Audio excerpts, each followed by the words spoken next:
un poco importante, ¿no? Eh, Dicho esto, como les había dicho ya, vamos a hablar el día de hoy algunos problemas respecto al delito de organización criminal, ¿ya? Sobre todo desde un punto de vista más práctico, quizás para poder entender en realidad cómo funciona todo este telaraña de lo que significa una organización criminal, ¿ya? Y voy a tomar mayor énfasis para que quizás ustedes puedan aprender sobre la tipología de las organizaciones criminales, ¿ya? En realidad, eso de la tipología de las organizaciones criminales es bastante tedioso, por así decirlo, o un poco complicado cuando a veces no sabemos ante qué tipo de organización criminal es que nos estamos enfrentando, ¿ya? Ahí se puede visualizar las diapositivas, ¿verdad? Se ve, ¿no? Sí se ve, Sí, sí se perfecto. está viendo, doctor, se está compartiendo. Ya. Miren, ahí hay un flujograma. En realidad ese flujograma es para explicarlo a todos ustedes, seguro me va a demorar una hora, ¿ya? Pero más o menos quiero que vean ustedes de las organizaciones criminales que hoy conocemos, estas organizaciones criminales modernas, en realidad sus cimientos o sus bases que tiene no es de una realidad, de un fenómeno social delictivo de este país, ¿no? Estas organizaciones criminales que anteriormente, estoy hablando del año 1990, de la Primera Guerra Mundial, de la post-Primera Guerra Mundial al año 1940, en realidad cómo surgen las organizaciones criminales a través de las mafias, ¿no? En realidad en Italia, por ejemplo, no se habla de mafia, sino que se habla, por ejemplo, perdón, no se habla de organizaciones criminales, sino que allá se habla, por ejemplo, de la mafia italiana, ¿no? Y hay mafias muy conocidas, ¿no? Por ejemplo, en Estados Unidos también. No se habla quizás de organizaciones criminales, sino se habla incluso de cárteles o mafias, ¿no?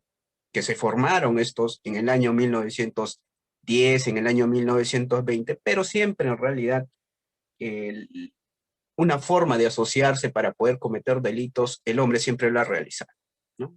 Quizás no sea del año 1990, pero yo estoy convencido de que el hombre siempre, quizás para poder perpetrar hechos delictivos a mayor severidad, para afectar de una forma más compleja, si se podría decir, o de una forma más coordinada, sofisticada, siempre el hombre ha buscado asociarse entre dos o tres personas, coordinar, organizar para cometer quizás eventos delictivos, ¿no? O sea, no es que digamos un problema en realidad que sea solamente de la actualidad, sino que esto viene de hace muchos años. Y en realidad el esfuerzo de los países para poder luchar contra estas organizaciones criminales en realidad ha sido bastante fuerte, ¿no? Al inicio no ha tenido sus efectos a través de mecanismos, a través de leyes que han buscado quizás sancionar, erradicar a nivel de cooperación internacional entre los países, ¿ya? Pero poco a poco el Estado ha implementado políticas, tanto a nivel nacional como internacional, para poder combatir a las organizaciones criminales, ¿ya? Ustedes pueden ver, por ejemplo, a Carlos Gambino, ahí, por ejemplo, pueden ver a Al Capone, pueden ver, por ejemplo, a Frank Costello, pueden ver, por ejemplo, a Joseph Massino, ¿no? Ellos son, por ejemplo, jefes, en este caso, jefes o las personas que generaron mayor zozobra, por ejemplo, en los Estados Unidos, ¿no?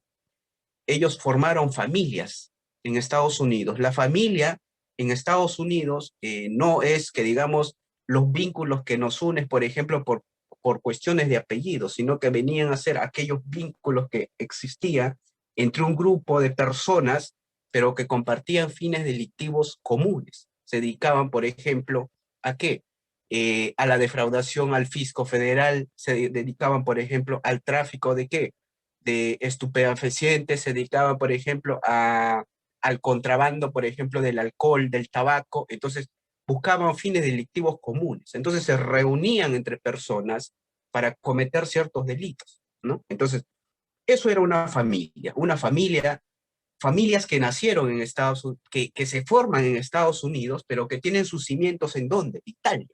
O sea, de Italia migran algunos de ellos y en Estados Unidos forman todo una cúpula criminal que generan zozobra en Estados Unidos. Entonces, por ejemplo, ustedes pueden ver ahí a Joseph Mazzino, que fue uno de los testigos que por primera vez se somete al tribunal, en este caso de Estados Unidos, si no me equivoco, en el año 1998, en donde él es uno de los primeros colaboradores eficaces. Ya más o menos ustedes ven que este testigo delatador, que es, por ejemplo, Joseph Mazzino, él, después de haber cometido o gobernado durante tantos años a toda una cúpula criminal, él decide hablar, decide someterse a la justicia norteamericana y decide delatar, siendo un jefe, un líder de toda una organización criminal. En realidad, esto de las organizaciones criminales, cómo nacen sus cimientos, es bastante complejo, ¿no? Pero más o menos ustedes, para que vean cómo en Estados Unidos nace estas organizaciones criminales, y ustedes pueden ver, por ejemplo, los jefes más importantes dentro de las cúpulas criminales que había en Estados Unidos, sobre todo en Chicago y en Nueva York, ¿ya? Pero que la mafia en realidad migra desde Italia a Estados Unidos y se consolida en los Estados Unidos. Por ejemplo, ustedes seguro que han escuchado, por ejemplo, de la Cosa Nostra, que es mucho más conocido, por ejemplo, ¿no? Que nace en Italia, ¿no? En Nápoles, en Sicilia, ¿no? Entonces, allá, por ejemplo, las mafias en realidad son, este, son mucho más grandes, son mucho más sofisticadas que Italia, incluso hasta la fecha en realidad no llega a combatir, por ejemplo, a esta de las mafias italianas que son las más grandes del mundo, ¿no? Entonces, el esfuerzo del Estado en realidad para poder combatir a estas mafias, estas organizaciones criminales es bastante fuerte, ¿no? Por ejemplo, ustedes pueden ver a Charles Luciano, el padre del crimen organizado. A él se le considera en realidad el padre del crimen organizado porque dentro de todos los sujetos quienes han formado las organizaciones criminales en Estados Unidos, en realidad es uno de los sujetos que llevó a mayor apogeo a generar caos y zozobra en Estados Unidos, ¿no? Incluso a matar, asesinar, se dedicó al contrabando, ¿no? Y que al final de cuentas muchos de ellos fueron procesados, incluso sancionados, ¿no? Eh, miren, eh, quien comienza a preocuparse quizás por primera vez, y esto tiene que ver mucho también, el crimen organizado está vinculado mucho al lavado de activos, o sea, hablar de lavado de activos también, por ejemplo, no es algo aislado hablar de crimen organizado, porque siempre lavado de activos ha estado de la mano con las organizaciones criminales. Por ejemplo, en el año 1912, por ejemplo, ya se dio una convención que viene a ser la Convención de Shanghái, ¿no? Esta Convención de Shanghái era, pues, a iniciativa de Estados Unidos, ¿ya? A iniciativa de Estados Unidos porque en realidad el comercio del opio en Estados Unidos era bastante fuerte, ¿no? Entonces, el opio traían de dónde, de la China y lo vendían en Estados Unidos, porque el mejor opio, por ejemplo, que se producía en ese entonces era China, y China llevaba a Estados Unidos y en Estados Unidos estas organizaciones criminales se dedicaban al tráfico del opio, ¿no? Entonces, Estados Unidos pues siente que, digamos, los primeros golpes parte de las organizaciones criminales y decide buscar ciertos mecanismos, ciertas salidas, otras alianzas con otros estados para poder ir combatiendo, ¿no? Entonces, se van generando ciertos mecanismos, ciertas políticas internacionales para combatir organizaciones criminales. Entonces, más adelante ya, por ejemplo, ya estamos en 1961, por ejemplo, se da la Convención Única sobre los Estupefacientes, que en realidad no tuvo ningún éxito. O sea, se unieron más países porque en realidad el comercio de estos estupefacientes era bastante fuerte, se unen diversos países, pero que en realidad no tuvo frutos, no tuvo ningún tipo de éxito, ¿no? Y más adelante ya, estamos hablando, por ejemplo, del año 1988, ya, en el año 1988, en donde ya se da lo que ustedes conocen, por ejemplo, la Convención de Viena. Seguramente que han escuchado. Esta Convención de Viena, es una de las más importantes. Y es una de las más importantes, lo digo porque ella también vincula esta convención a lo que es el delito de lavado de activos. ¿Por qué? Porque a través de la Convención de Viena se crean, por ejemplo, varias políticas, mecanismos para poder combatir a la delincuencia organizada. Por ejemplo, por primera vez, por ejemplo, se suele hablar ahí de lo que es el levantamiento, por ejemplo, del secreto bancario, ¿no? A través de la Convención de Viena. Se habla, por ejemplo, del levantamiento del secreto de las comunicaciones, el uso, por ejemplo, de la prueba indiciaria, por ejemplo, para el tráfico de estupefacientes, ¿no? También, por ejemplo, por primera vez ahí en la Convención de Viena, se puede hablar, por ejemplo, de, de una institución que se encargue, por ejemplo, que se encargue de ver o en todo caso de investigar, por ejemplo, las transacciones o las transferencias de carácter sospechosa, por ejemplo, lo que hoy tenemos como la unidad de inteligencia financiera, ¿no? Entonces, incluso en esa convención se habla, por ejemplo, del decomiso, la incautación, ¿no? Porque lo que se buscaba a través de la Convención de Viena en realidad era, a través de estas políticas, era de sancionar, de procesar a personas que se dedicaban, por ejemplo, al tráfico de droga, al tráfico ilícito de droga.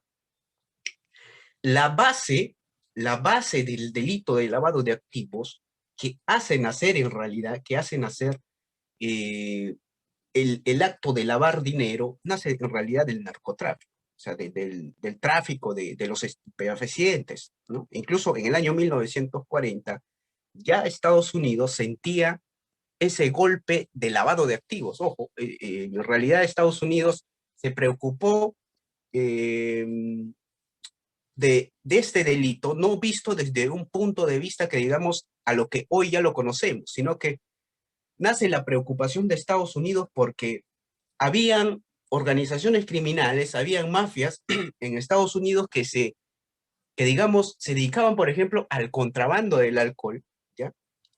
Y obviamente el contrabando del alcohol estaba prohibido. Sí, pues, pero habían organizaciones criminales que a través de ese contrabando de alcohol que no tenía ningún tipo de permiso, se habían enriquecido, o sea, se habían vuelto millonarios. E incluso, por ejemplo, a través de las creaciones, por ejemplo, de los juegos de casino, que es muy frecuente y muy recurrente en los Estados Unidos, se habían enriquecido. Entonces, Estados Unidos ya más o menos tenía cierta experiencia de aquel dinero sucio que generaba lo que era el contrabando, ¿no? Y es por eso que frente a esos problemas que iba generando poco a poco las organizaciones criminales, en el año 1980 se da lo que hoy conocemos como la Convención de Viena, ¿no? Que sigue vigente hasta la actualidad. Y ya más adelante, pues, se habla, pues, de la Convención de Palermo, que es uno de los instrumentos internacionales para la lucha de la delincuencia en el ámbito internacional, ¿ya? Eh, lo que yo quiero, de manera de manera más profunda, es llegar a lo que son las tipologías de las organizaciones criminales, ¿ya? Pero yo quiero que ustedes vean, miren lo que dice la Convención de Palermo, ¿ya? Que es uno de los instrumentos internacionales que se usa casi todos los países. Hay más de 100 países que se han adscrito. Y ustedes pueden ver ahí, por ejemplo, cómo se define a lo que conocemos la organización criminal, ¿no? Ahí, por ejemplo, pueden ver que es un grupo organizado, dice, un grupo estructurado de 3 o más personas que exista durante cierto tiempo y que actúe concertadamente con el propósito de cometer uno o más delitos graves, ¿no? O sea, estamos hablando de 3 a más personas, ¿no? Eh, si se, si se dice dentro de nuestro contexto nacional de 2 o más personas, en realidad no estamos ante una organización criminal, sino quizás podemos estar ante otro tipo de supuestos, sino que de acuerdo a la Convención de Viena y de acuerdo a la Ley 30.077, en realidad, para que se considere una organización criminal, puede ser de 3 a más personas, ¿no? O sea, si hay 2 personas, podría ser quizás pluralidad de agentes o en todo caso una coautoría o quizás una banda criminal, pero no podría ser en todo caso una organización criminal, ¿ya? Y se requiere ciertos presupuestos y ciertas condiciones, o sea, no es que por el hecho de que se reúnan 3 personas para cometer, por ejemplo, un evento criminal, concertan, estos se reúnen, acuerdan, se reparten roles y funciones, eso no implica de por sí una organización criminal, o sea, la coordinación, la reunión que genera 2 o 3 personas en realidad no es una organización criminal, sino que más adelante vamos a ver cuáles son los presupuestos que se requiere para una organización criminal. Y además, este concepto que nos trae la Convención de Palermo es que sean delitos graves. Y no es cualquier delito grave. Se discutía mucho cuando, por ejemplo,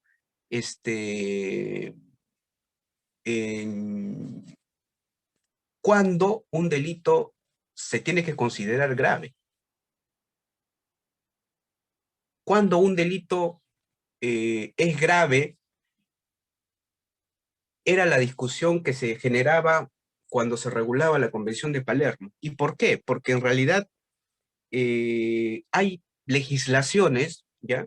Hay legislaciones, bueno, sobre todo, por ejemplo, en Latinoamérica, casi todos los países de Latinoamérica comparten esa posición de que la gravedad de un delito está en función a la superioridad de una pena mayor a 4 años, ¿ya? Yo creo que por esa parte no hay tema de discusión dentro de nuestro contexto nacional, pero lo que pasa es que otros países, la gravedad de una pena no está en función a 4 años, sino que está en función a criterios cualitativos y además algunas legislaciones consideran que la gravedad de la pena está superior a 12 años y algunos de 8 años hacia arriba. Entonces, se discutía mucho si debía ser 4 años hacia arriba, o sea, la gravedad de la pena se tenía que considerar de 4 años hacia arriba, o de 12 años hacia arriba, o tenía que ser una posibilidad abierta. Porque para organización criminal no es que todos los artículos que ustedes ven en el Código Penal del 106 hacia adelante, no es que todos esos artículos puede cometerse bajo un contexto de una organización criminal. Eso no es así. La ley ha establecido de manera específica qué delitos graves pueden ser considerados, investigados o procesados bajo un contexto de una organización criminal. No es cualquier delito, ¿ya? Por ejemplo, no puede quizás considerarse una organización criminal, por ejemplo, cuando se comete falsedad genérica. No existe esa posibilidad, porque el legislador ha previsto qué conductas o qué tipos penales pueden, en todo caso, investigarse y procesarse bajo un contexto de una organización criminal. No son todos. ¿Ya? A ver, ahí ustedes ven de nuestro entorno nacional, pues hay algunas leyes que en realidad se han dado y yo creo que la más importante es la ley 30.077, ¿ya? Que es una ley que en realidad el Estado, más que una ley, en realidad viene a ser un sistema de poder castigar, sancionar a mayor severidad, en donde se emplea, por ejemplo, el derecho procesal del enemigo y el derecho penal del enemigo, porque a las organizaciones criminales no se les puede tratar de la misma forma o de la misma manera que, por ejemplo, se investiga o se procesa en los delitos comunes.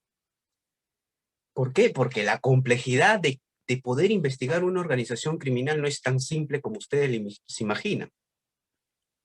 Quizás han visto delitos de robo, han visto delitos de hurto, en donde quizás, por ejemplo, las carpetas fiscales, bueno, no superan ni siquiera un tomo, o 100 páginas, no sé, pero bueno, no lo supera. Yo creo que un caso, por ejemplo, de hurto, en realidad, dependiendo de la complejidad, no supera quizás un tomo. Pero investigar un caso de crimen organizado en donde sean 60 personas, 100 personas los investigados, en realidad imagínense la complejidad. Por ejemplo, hasta donde yo tengo entendido, hasta donde tuve la posibilidad de ver, por ejemplo, el caso de Ollanta Humala, y se quedaron por el tomo 177, si no me equivoco. Tomo 177. Y los folios de los tomos, en estos casos, no es de 200. O sea, cada tomo no tiene 200 folios, son 500 folios. Imagínense esa cantidad de informaciones o documentales que contiene cada carpeta, ¿no? O sea, es sumamente compleja las investigaciones, ¿no? Entonces, no se puede tratar, les decía, de la misma forma las investigaciones, las sanciones y quizás el procedimiento a las organizaciones criminales que a los delitos comunes, justamente por ese zozobra que genera dentro de la sociedad, porque más peligroso es una organización criminal, por ejemplo, que integran 20 o 30 personas a que cometa un solo sujeto.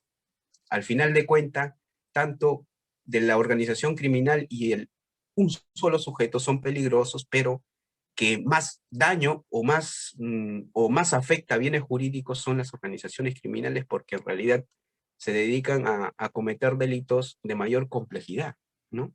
Extorsiones, robos, asaltos, secuestros, o sea, y todo lo realizan de manera coordinada, ¿no? Entre todos.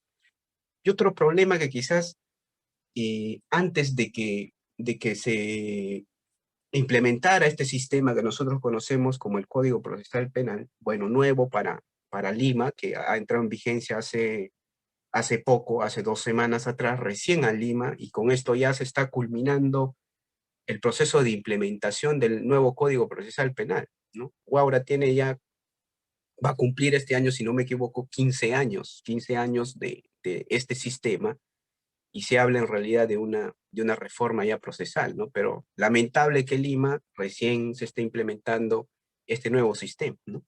Por acá Lima Norte creo que tiene ya vigencia algo de 4 años, Callao, Lima Noreste creo que tiene ya algo de 5 años. Entonces, el Lima Centro está un poco atrasado en esto.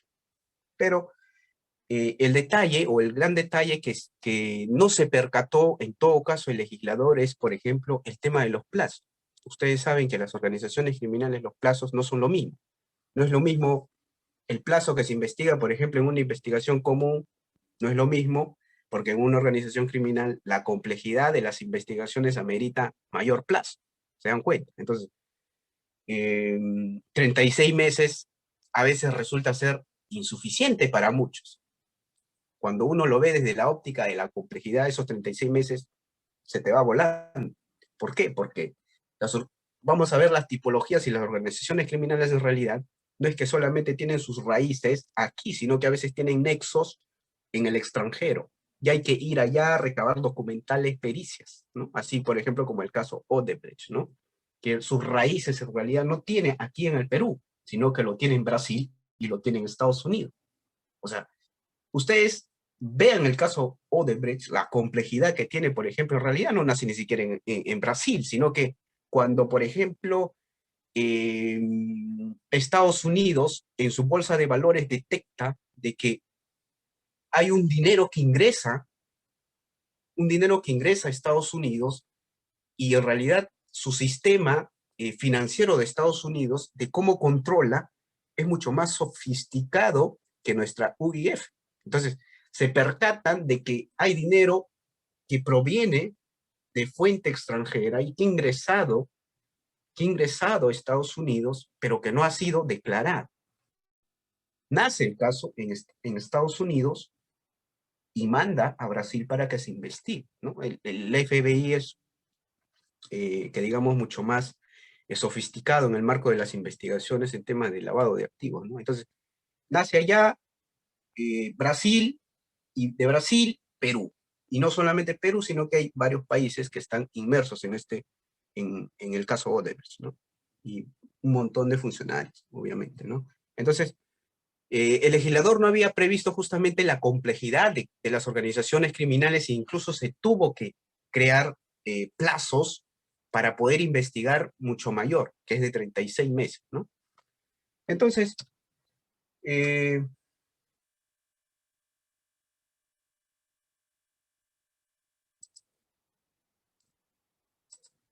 entonces no se puede dar que, digamos, el mismo tratamiento, en este caso, a una organización criminal que a los delitos comunes, ¿ya?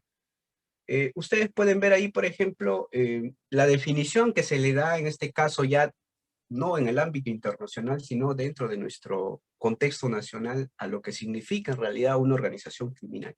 Vean ustedes, por ejemplo, dice ahí, para efectos de la presente ley se considera organización criminal, ¿ya? A organización criminal a la agrupación de 3 o más personas, ¿ya?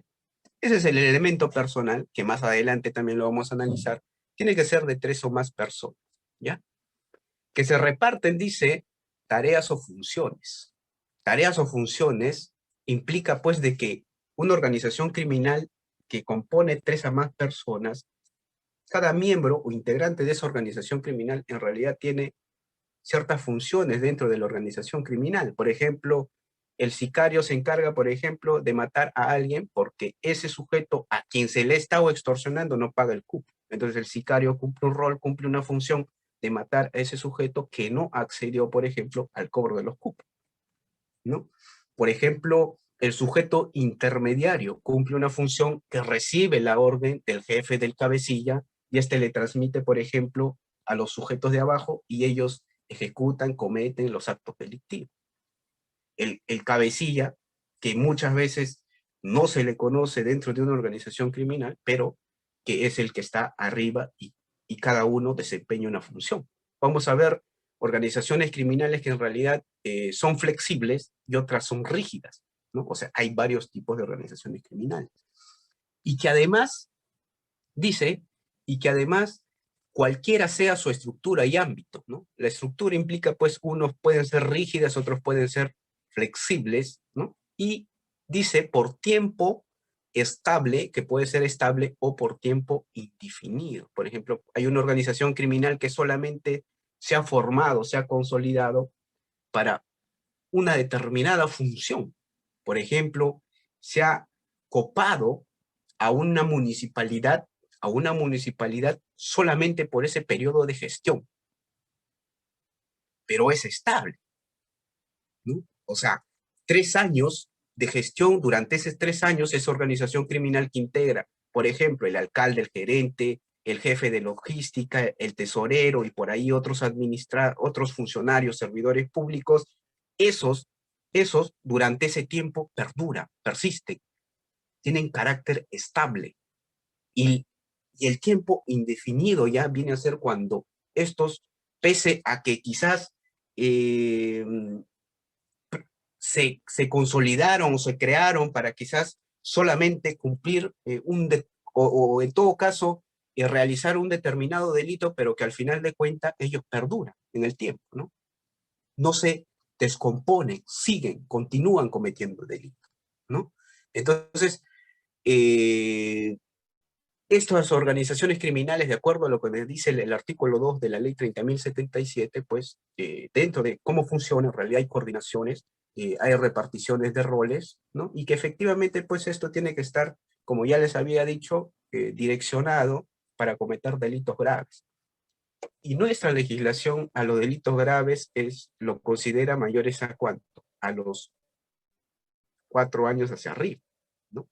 Algunos consideran de 6 años hacia más, pero no todos aquellos delitos que son sancionados mayores a 4 años en realidad han sido previstos para poder investigarse o procesarse en todo caso bajo un contexto de una organización criminal, sino que solamente hay ciertos determinados delitos que lo vamos a ver más adelante. Hay otro detalle que me interesa y quiero que sepan. Miren, el artículo 2 en el segundo párrafo dice lo siguiente, ¿ya? Esto sucede en la práctica, en la teoría no, en la práctica sucede esto, ¿ya? Y se ha visto muchísimos casos. Miren, ¿qué dice el segundo párrafo? Dice, la intervención de una organización criminal, personas vinculadas a ella o que actúan por encargo de la misma pueden ser temporal, ocasional o aislada, debiendo orientarse a la consecución de los objetivos de la organización criminal. Ustedes van a ver en una organización, por ejemplo, ustedes han visto las noticias. En las noticias dice, policía en coordinación con la Fiscalía de Crimen Organizado detiene a 60 integrantes de una organización criminal. ¿Ustedes creen de que todos ellos son integrantes de una organización criminal? ¿En realidad creen eso que los 60 forman parte de una organización criminal? Eso es mentira. Porque de esos 60 que la policía ha capturado, miembros de una organización criminal quizás solamente son unos 15 o 20 sujetos. Pero ¿por qué 60 personas? Porque una cosa es ser miembro, integrante de una organización criminal, ¿ya? Y otra cosa es lo que dice el segundo párrafo del artículo 2, personas vinculadas a ella. Para que se pueda entender, por ejemplo, los pulpos del Brujo, en el norte, allá en Trujillo, Generoso sobra bastante, que el jefe, el líder, lo conocían como el Brujo, y que operaba del mismo penal, o sea, del mismo penal, comunicaba y repartía todas las funciones, porque habían 3 sujetos intermediarios quienes recibían órdenes ¿de quién? Del Brujo, quien estaba en el penal, estaba internado, estaba sentenciado. Entonces recibían las órdenes, ¿ya? Recibían las órdenes, pero cuando capturan, por ejemplo, a los sujetos que estaban afuera, libres de esta organización criminal de los pulpos del Brujo, por ejemplo, eh, algo de 13 personas nada más eran integrantes de la organización criminal, pero los procesados eran algo de 30 y tantas personas. Entonces, una cosa es ser miembro, ser integrante de una organización criminal, y otra cosa es estar vinculado a ella. ¿Por qué se tiene que diferenciar esto? Porque muchas veces puede traer problemas, por ejemplo, de títulos de imputación. Si en realidad se trata de un autor, se trata de un cómplice, primario, secundario, ¿no?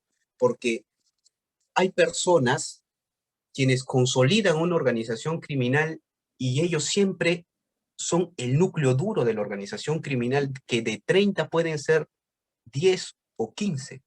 Ellos no se descomponen, ellos son miembros, son integrantes de una organización criminal que tiene su jefe, que tiene su sujeto intermediario, tiene su líder, ¿no? Es un núcleo duro que no se puede descomponer, que siempre persisten y están ahí, son permanentes, como dice, o son estables, así como dice la ley. Pero otra cosa es que dentro de esos 15 sujetos que forman un núcleo duro en una organización criminal, hay personas que estén vinculadas a ella. ¿Y quiénes son esas personas? Que justamente no componen ese núcleo. ¿Me entienden? Entonces, ¿quién puede ser, por ejemplo? Aquel abogado, por ejemplo, que presta servicios solamente a esa organización criminal, por ejemplo, que se dedica al delito de lavado de activos. Esa organización criminal, por ejemplo, ese abogado que le presta servicios a esa organización criminal, por ejemplo, ¿para qué? Para, por ejemplo, simular un contrato y justificar, por ejemplo, eh, el dinero o la compra de un bien inmueble, a sabiendas de que ese abogado en realidad lo que está haciendo está mal y está yendo en contra de la ley, en contra de las formalidades. Lo que está es cooperando, está ayudando. Y entonces, esa intervención de ese sujeto vincula ¿qué? A la organización criminal. Por ejemplo, aquel sujeto que es un sicario y que presta servicios a la organización criminal. ese sujeto que presta servicios solamente para un determinado fin, que es, por ejemplo, ir a las 8 de la noche y matar a tal fulano por encargo de uno de los miembros de la organización criminal, ese sujeto, con su conducta que realiza, es un sujeto que se le vincula a la organización criminal. ¿Se dan cuenta? Entonces, una cosa es ser miembro integrante de una organización criminal y otra cosa es estar vinculado a ella. Entonces, la vinculación a una organización criminal también está previsto por esta ley. Entonces, también se sanciona, se procesa bajo estos parámetros. ¿Ya? A ver, vamos avanzando, ¿ya? Vamos a entrar a las tipologías. Miren, y aquí me voy a detener un poco para que ustedes puedan entender sobre todo las tipologías de la organización criminal, ¿ya? Las tipologías de la organización criminal vienen a ser 5. Por ahí se habla, el profesor Prado Saldarriaga, ustedes saben que es uno de los referentes en temas de crimen organizado, y él incluso habla de una tipología ya más avanzada, más sofisticada, que viene a ser la unión de todas las tipologías, en realidad. Eh, entre las tipologías, nosotros tenemos